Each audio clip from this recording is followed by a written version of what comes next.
Hey, what's up everybody? I got some Ray gameplay for you guys this time. So here's the deck I'm going to be showcasing today. The first thing you notice is that I'm not using Millennium Falcon. The reason for that is that the Y-Wing I have does 900 damage and 720 structure damage. Millennium Falcon does half as much structure damage and pretty much the same amount of damage to units, except it costs 1 energy more. 1 energy more to do half the damage to structures and then stun units. I mean, it does so much freaking damage already, is that the stun doesn't really matter that much. I'm barely using any resistance cards because most of them are crap. It's like, the resistance monkey is very situational and he's only good against tech. Even against tech, Grievous will most likely want a TIE Bomber to take his ass out. I don't like the resistance troops either because they're 5 energy and they're very vulnerable to AoE. And the Uradel is really slow. Even if I had these guys at a higher level, I wouldn't use them. There's a reason why I have the Uradel at 12 and the Resistance Trooper at 11. They aren't worth the energy cost. But T70, however, this is a bonkers card. If I had this at level 20 plus, I would easily use this. And so the Resistance Sniper is very gimmicky. He's very good against bad players because bad players don't even know how to react to him. But against good players, they'll just AoE him with like Bomber or something. He'll go down with the tower. And so yeah, I have a Y-Wing. The Y-Wing is good AoE, and the stun grenade is really good too. I'm running 2 AoEs because I feel like Rey is an extremely defensive leader and she needs that. This is very similar to my Gen deck that I run on ranked because I got the infantry, the light Rebel Alliance infantry, and I got the honor guards. And so here's my surprise card. I got the Zulu tribe. These guys are crazy, fucking fast as shit. 3.7 movement speed. They're just as fast as the First Order riots now. And they could solo towers. They could solo level 24 max level towers by themselves with no help, assuming that it's just them versus the towers and no other units. They're crazy. So the problem with running a deck like this with Rey is that none of these will benefit from the set bonus or data cards. So here's the data cards I'm running. I don't have any slots unlocked because I'm not a resistance main. I actually think the best data card for resistance users is increased structure attack power to increase the power of your turrets. I know people are going to laugh at me, but you know what? When all your units suck and your cards do not buff the alliance cards, you might as well use structure attack power because you have structures. You got the base turrets. I'm assuming these buff the base turrets, like the turrets that guard your base. They just have to. I mean, what? You're just gonna buff auto blaster and mortar turret? I don't think so. And you know what? I think mortar turret's pretty good with Rey also. And if I had it at higher level, I'd probably use it. I have the energy regen data cards, pretty standard. And now we have a match against a level 8 Maul. This is a Dark Soul from MMX. This is going to be a back and forth game. A really defensive battle played on both sides. You can see he's at perk 4. Pretty much the only perk that matters here is perk 2. Because that's the ridiculous perk where Maul could come in and use a special and you can't target him. It's a really fucking frustrating perk. Like, you can't stun him when he uses a special or anything. Not that I would use stun grenade on just him. So yeah, he's coming in with a slow push. I slow pushed my honor guards in response. So yeah, all my stuff gets bombed. That's a really good bomber by him. See, I'm just slow pushing my stuff. He can take out my tower anytime in a counter push, and I'll have just as much. And I have a really hard time taking one of his towers because he can just defend it with his leader. So I just pushed my Tal's army over there, trying to distract him a bit while I grab his health packs. It's like the reason I'm grabbing his health packs is because I'm trying to like win the attrition game.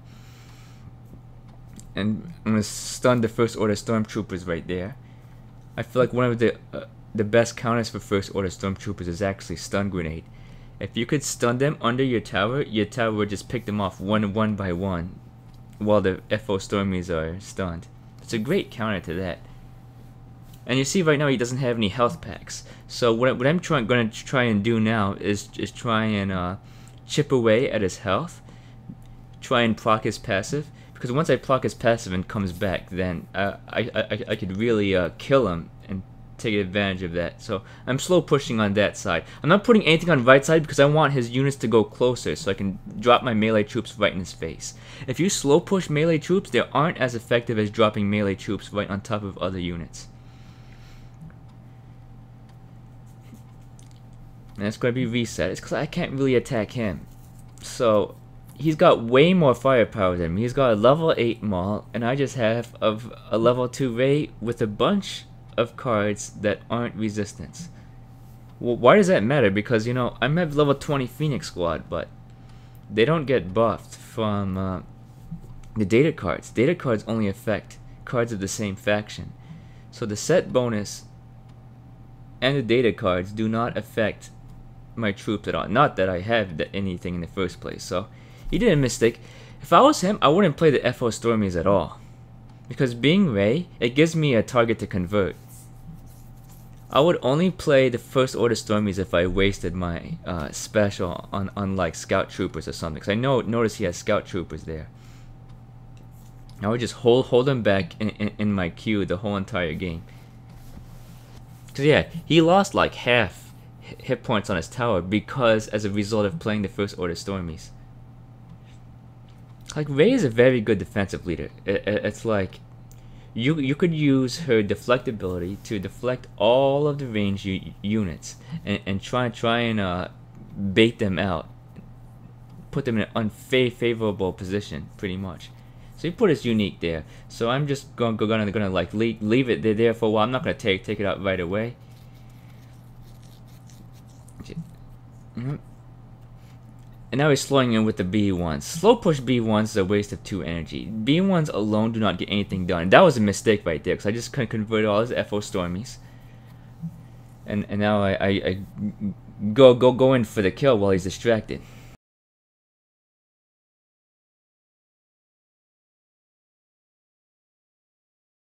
Now we have Rathlin from Alliance. He is a level 8 Snoke.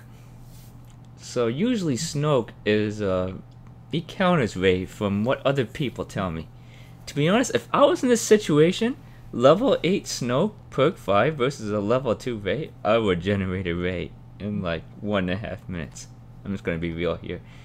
But I'm not in that position, and I'm playing a level 2 Ray right now.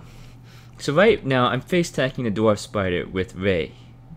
I even used a bomber on it because the Dwarf Spider is going to wipe out all of my troops. So I'm going to sacrifice myself just to deal with the Dwarf Spider alone. And he's coming in with the Droideka. I put the Tal's army there just so they could deal direct damage to the Droideka. I don't want any tower damage done, because I know I'll have a really fucking hard time taking out one of his towers. If he just defends all game with a level 8 Snoke, I can't really do anything. Honestly, all of his troops are stronger.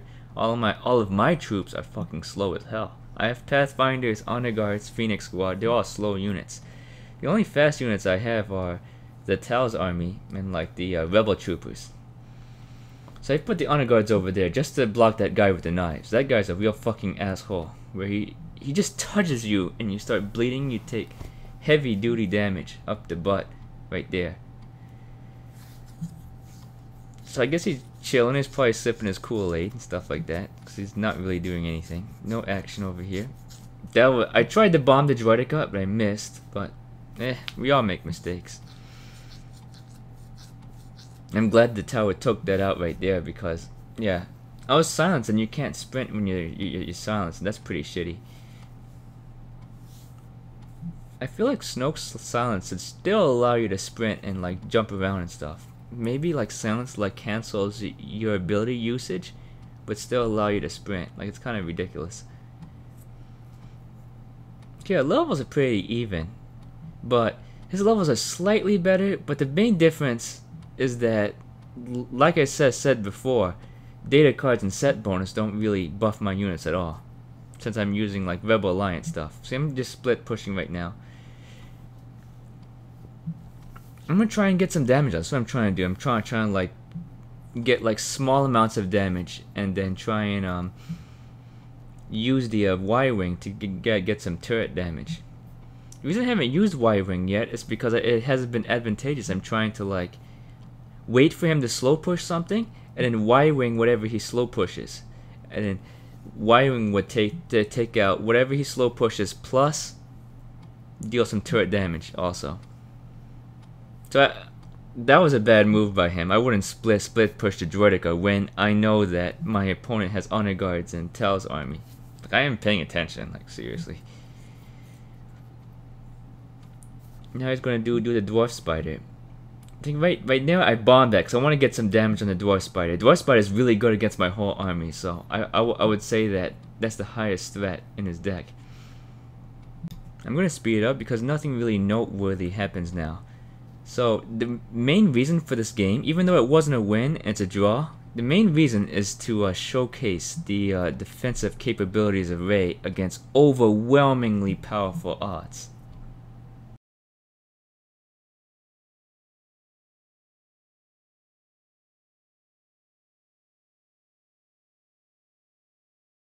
Here we go. Now this is Alexander from Area 1.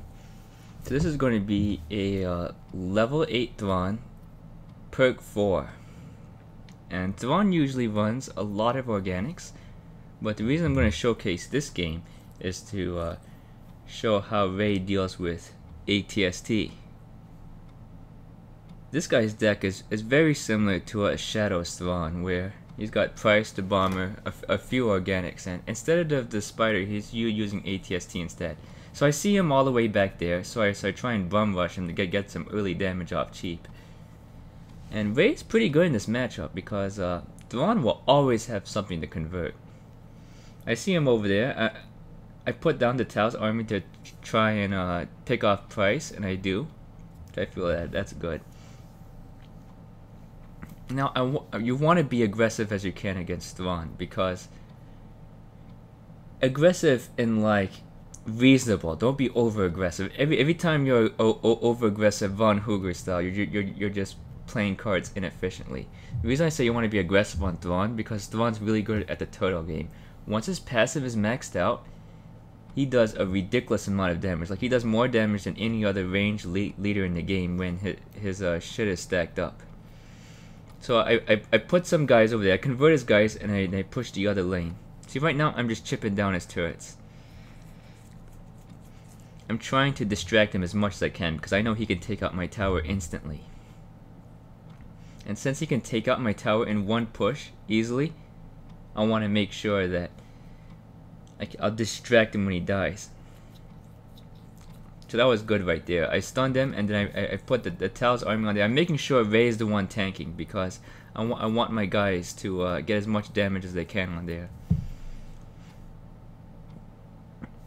And now I'm going back for the health packs. Like Rey is really fucking fast. It's like that's a huge advantage of her, that you can just dash all the way across the map. She's like Luke in that regard. And I'm referring to the original Luke, where he's really fast to just dash away and steal health packs, as you see with Protoss Bayer. There's that. And I went in to steal his Death Troopers. Death Troopers will distract them while the rest of my army will wreak havoc in the back lines. See, right now I want to be aggressive because I don't want him to get enough energy to put the ATST, as he just did. Because usually with ATST users, if you don't want him to put ATST down, you have to keep up the pressure. Because when you keep up the pressure, they have to respond to you. And if they respond to you, they don't have energy for ATST. It's as simple as that. ATST is 7 energy. Like, he needs to get stuff done. Like, if he uses the bomber on the turret, he won't have enough energy to defend and gets a counter push. He does that and it wasn't enough. GG.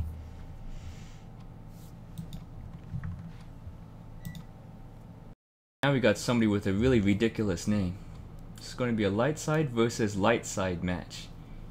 He's a level 8 perk 4 Anakin. He's going to start the opener with a mortar turret.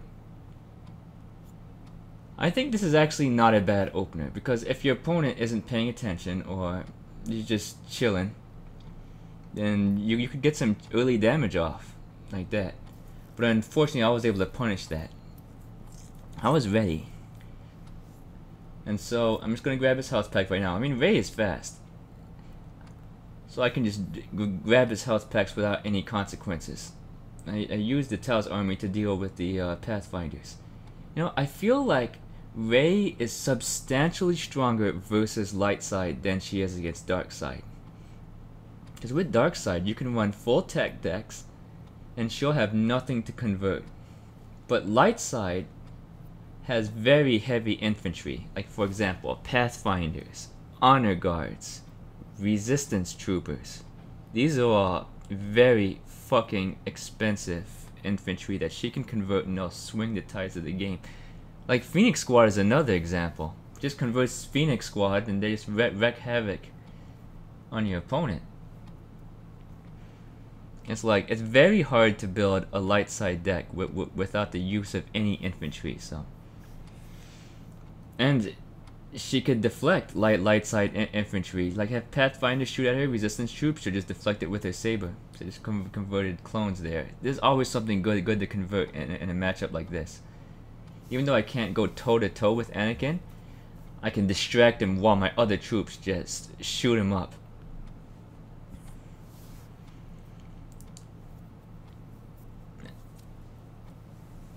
It's a lot like Kenobi, because if you've ever ran up against Kenobi in a light side versus light side mirror, it's really frustrating to deal with anything about him, because he can just use his special to like block all of your troops and then wipe out everything. He can tank everything.